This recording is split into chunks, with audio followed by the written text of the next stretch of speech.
ஒரே சட்டியில பச்சரிசியும் பாசிப்பருப்பும் வேக வச்சு சக்கரை பொங்கலும் பண்ணிடலாம், மணக்க மணக்க வெண்பொங்கலும் பண்ணிடலாம். நான் இன்னைக்கு 2 டம்ளர் அளவுக்கு பச்சரிசியும் 1 டம்ளர் பாசிப்பருப்பு எடுத்திருக்கேங்க.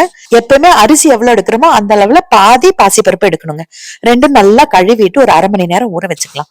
இப்போ ஒரு மண் சட்டியில 10 டம்ளர் அளவுக்கு தண்ணி ஊத்துறேன். அதாவது 1:4 ரேஷியோல தண்ணி எடுக்கணும். மொத்தம் 3 டம்ளர், 2 டம்ளர் அரிசி 1 டம்ளர் பாசிப்பருப்பு, அப்போ 12 டம்ளர் தண்ணி ஊத்தணும். நான் அதுல 10 டம்ளர் தண்ணியும் 2 டம்ளர் பால் ஊத்துறேன். பால் வேண்டாம்னு நினைச்சீங்கன்னா 12 டம்ளர் தண்ணியை ஊத்திக்கோங்க. நல்லா ஹை ஃபிளேம்ல கொதிக்க விடுங்க. எப்பவுமே குக்கர்ல பண்றதை விட சட்டியில பண்ற பொங்கல் ரொம்ப நல்லா இருக்குங்க.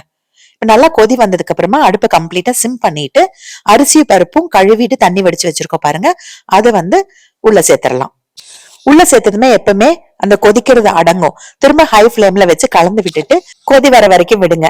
இப்போ இது பாலும் ஊத்திருக்கோம், இல்ல பால் ஊத்தலனாலுமே கம்ப்ளீட்டா மூடி வச்சோம்னா பொங்கி பொங்கி வரும். அதனால நான் என்ன பண்ண போறேன், கரண்டி அப்படியே உள்ளே வச்சுட்டு லைட்டா கேப் விட்டு, அந்த கரண்டி கேப் இருக்கும் பாருங்க, அந்த கேப் விட்டுதான் நான் மூடி வைக்க போறேன். அப்போ உங்களுக்கு பொங்கி வராது. கொஞ்ச நேரம் கழிச்சு எடுத்து கலந்து விட்டு பாருங்க. அப்பப்ப நடுவுல கலந்து விட்டுக்கோங்க ஓபன் பண்ணி. இது நீங்க கம்ப்ளீட்டா மூடி வச்சிட்டீங்க அப்படின்னா பொங்கி பொங்கி பொங்கி வருங்க வெளியில. அது ரொம்ப கஷ்டம் கிளீன் பண்றது. அதனால கொஞ்சம் அந்த கரண்டி கேப் விட்டு க்ளோஸ் பண்ணிட்டு அப்பப்ப எடுத்து கலந்து விட்டு பாருங்க. தண்ணி அளவு கரெக்டா இருக்கும். தண்ணி திரும்ப ஊத்தவே தேவையில்லை. கம்ப்ளீட்டா சிம்ல வச்சு வேக வச்சீங்கன்னா ஒரு ஸ்டேஜ்ல தண்ணி எல்லாம் நல்லா வத்தி குழஞ்சு வெந்துருங்க.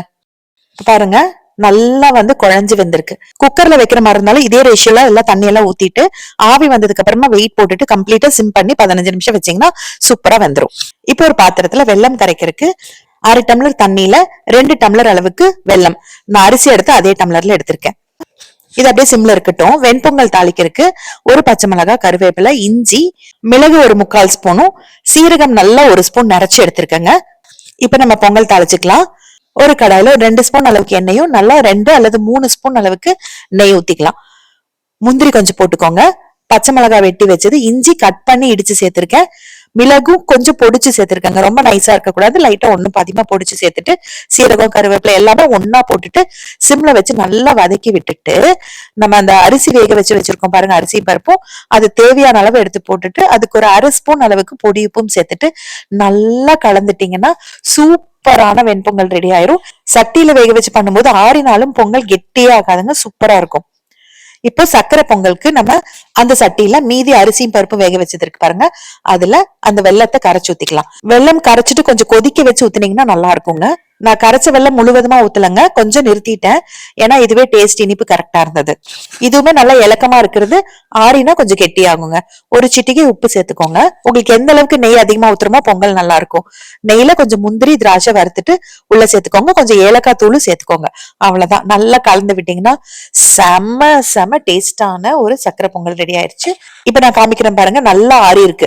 ஆறினாலும் பெருசா கெட்டி ஆகலைங்க. இதே குக்கர்ல பண்ணிருந்தீங்கன்னா நல்லா கெட்டியா இருக்கு. இது பாருங்க எவ்வளவு சாஃப்டா இருக்கு இந்த பொங்கல். பொங்கல்ல நெய் ஊத்துறது எப்பவுமே நம்ம விருப்பம் தான். அதிகமா நெய் ஊத்தினா நல்லா இருக்கும். உங்களுக்கு தேவையான அளவு ஊத்திக்கோங்க. அவ்வளவுதான். சுட சுட சக்கரை பொங்கல், சுட சுட வெண்பொங்கல் செஞ்சாச்சு. பொங்கலுக்கு சாம்பார் சட்னி எது வேணும்னாலும் எடுத்துக்கோங்க. இது கூட உளுந்து வடையும் இருந்ததுன்னா காம்பினேஷன் செம்ம சூப்பரா இருக்கும் இல்லைங்களா?